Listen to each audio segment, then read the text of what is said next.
My name is Anthony Mwangi, and I'm the CEO of Kenya Association of Manufacturers, that's KAM.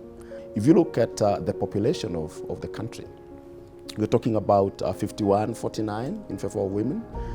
If you have a team of 11 players and half the team is not playing, then you're not doing yourself justice. So the importance of this, and especially for KAM to have a specific agenda on women in manufacturing, is just high grade this agenda.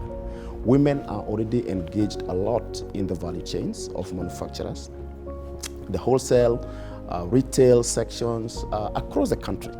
But I think this is a time we are now saying high grade, mainstream gender aid to the manufacturing table. How are you? Good. All is well? Very good.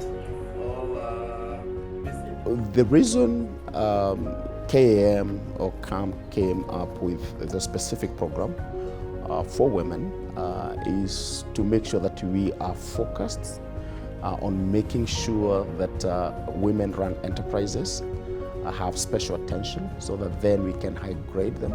We can be able to do advocacy, just like what we do, drive market access for them, provide mentorship across different industry sector within manufacturing, and also professionals.